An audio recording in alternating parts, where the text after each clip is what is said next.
Hello, Sujay. Hi Rohit. So, why we are here? We are here today on this special occasion, World Oral Health Day. We are here to talk about preventive dentistry, right?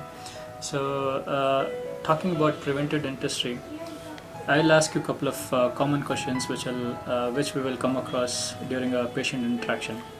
So these common questions patients will always come and ask us, and what is your take on, what is your view basically? If you are a treating dentist or interacting with the patient, whatever your views, please share it with our viewers, so that patients should always come without any anxiety. So if they have any anxiety, if they have any questions, at least we will solve a couple of questions priorly, so that if they come they will have some knowledge about dentistry. Okay, so I'll start with we will talk about oral health day, and the next we will talk about how our oral health is important to our general health as well, how it is going to influence our general health. Then we will talk about few FAQs, very few FAQs, and we will finish this talk. Okay. So let us talk about World Oral Health Day. So according to FDI, this year's theme is Say Ha, Think Mouth and Think Health. So what is your, can you just elaborate about this theme in your terms? Okay, as the line says, think mouth, think health. That means if you generally take care of your oral health, you can prevent many general health conditions or diseases. Like usually many oral microorganisms will enter your body or systemic system, and it will affect your general health, like cardiovascular system, or in cases and kidney, like this. Okay, so we shall talk about our oral health in relation to our general health. So we'll talk more in detail with the organisms which will affect our general health system. So just elaborate about the same thing. So usually in our mouth, the streptococcal organisms are the most common organisms which we come across. So if these microorganisms get into our system, so it can go and accumulate, Get into the blood, system. It can go and accumulate in our many organs, like heart, kidney, and it can cause many serious conditions. So it's by doing a regular cleaning and keeping our oral health good, so we can reduce the overall count of the microorganism. So in turn, we can prevent the serious conditions. So how is it we've just talked about general health. So how is it related to diabetes mellitus, then any of the cardiac diseases, and then you mentioned about kidney and lung diseases.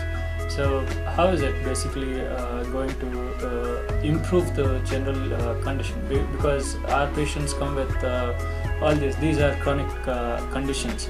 So always patients' health is compromised because of these conditions. How is our oral health, by maintaining the good oral health, how are these going to help to maintain the general health conditions as well?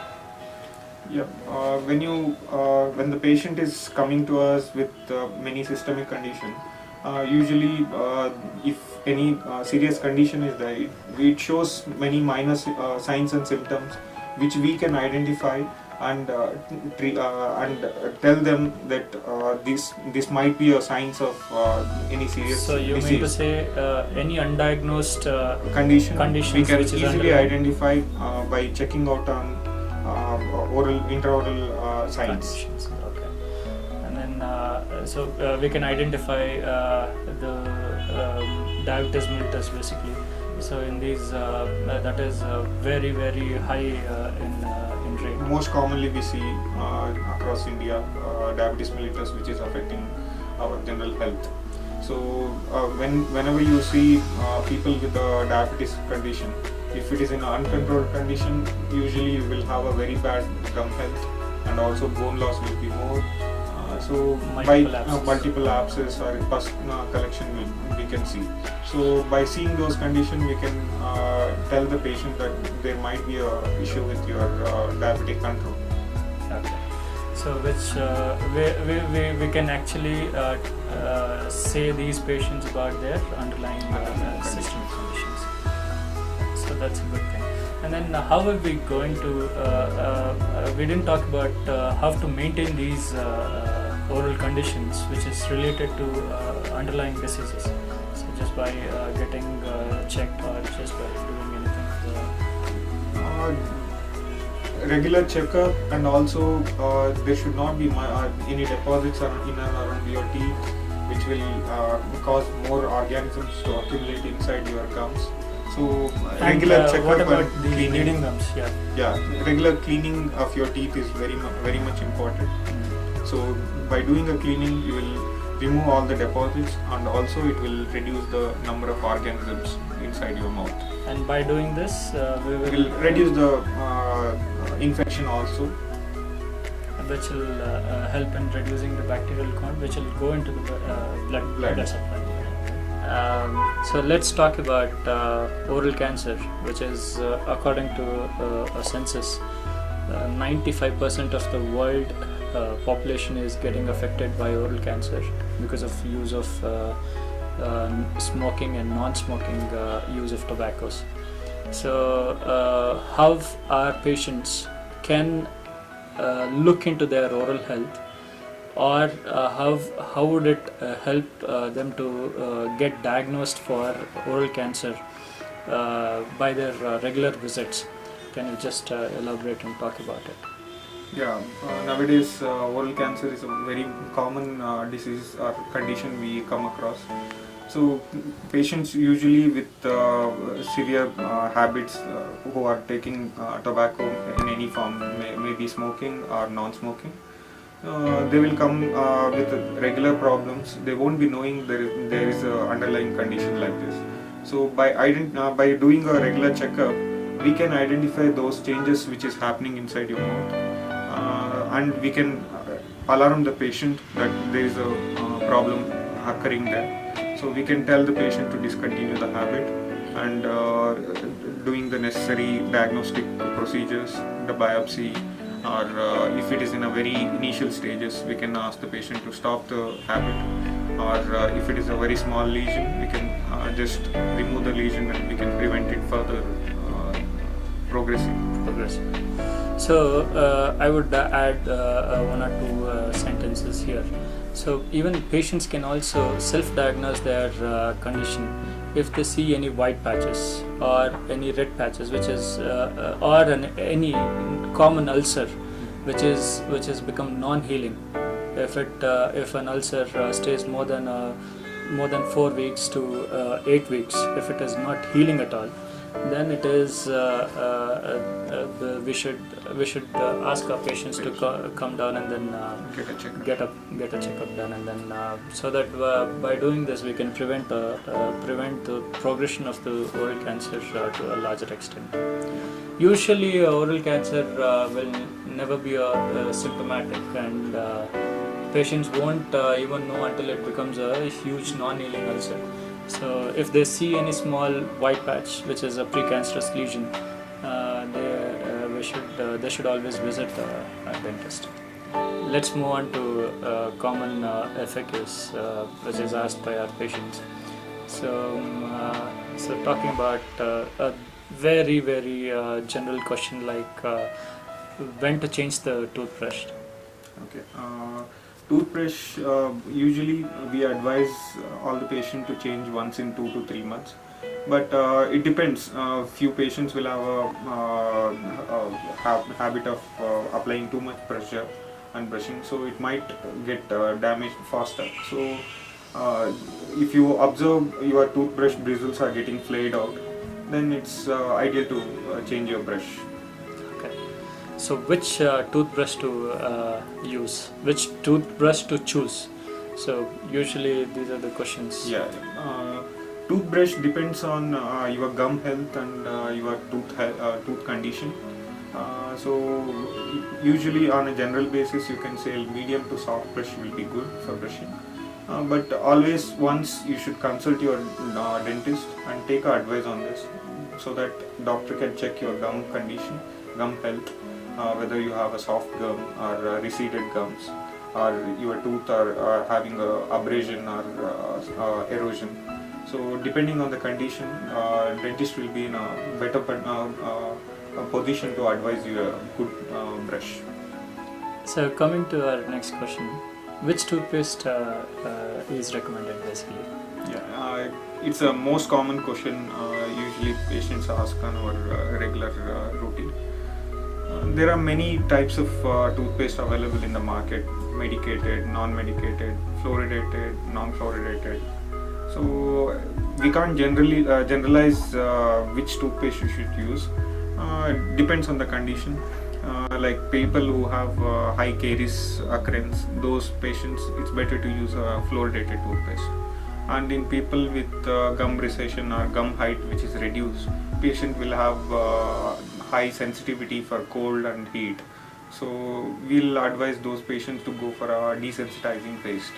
So beforehand it's better to go to a dentist and get a checkup done, so that doctor will advise which kind of toothpaste will be good for you.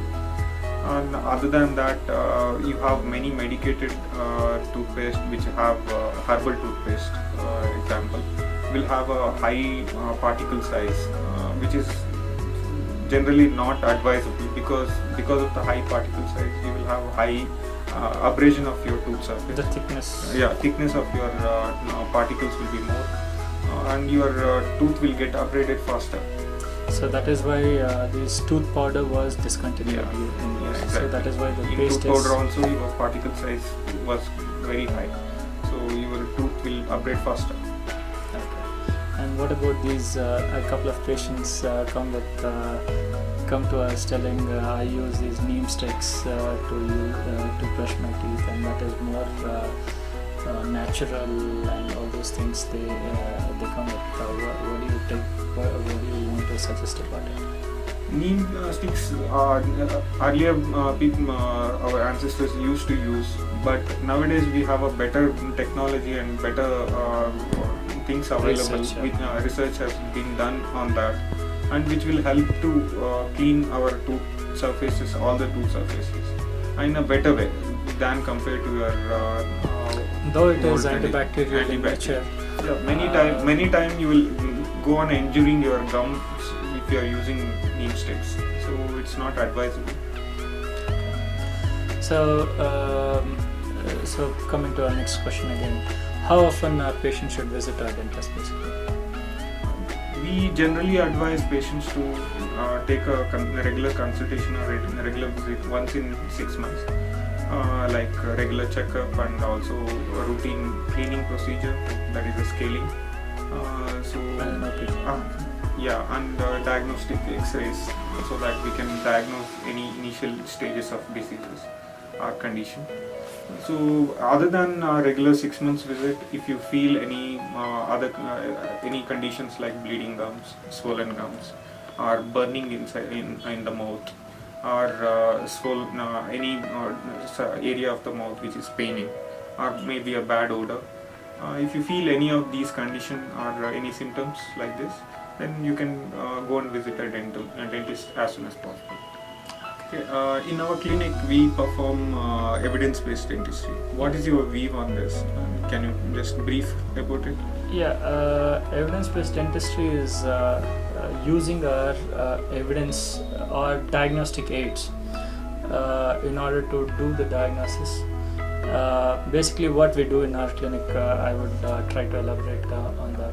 As soon as a patient comes, we would do a clinical examination by any of our doctors, and then we would always take a full mouth oral pantomograph, OPG, OPG we take, and then we actually will be able to see the exact thing, and we will try to correlate the clinical findings with the OPG, and then by doing this we are actually giving an affirmative diagnosis basically. So instead of whatever we see through our naked eye may not be sufficient enough to make a diagnosis, so we will always take an OPG and then give a perfect diagnosis, and then we will do the treatment planning accordingly. On a routine checkup, we might miss out on some findings intraorally, so which might not be seen to the naked eye. By doing these X-rays like full mouth extraoral X-rays or intraoral X-rays, we will be able to identify those minor findings which might be showing there is an underlying condition. To wrap up this session, I would, as a part of social responsibility towards our community, I would like to announce our viewers, our general population, that we are conducting a campaign in our clinic and ask our patients to come and to get a preventive dental health checkup done. Okay, it's a good initiative towards preventive dentistry. On 25th of this month, Sunday, from 10 a.m. to 2 p.m. So please, I would like to invite all the general population, all the viewers, to come down and then utilize this opportunity and get your preventive dental health checkup done. Thank you. Thank you.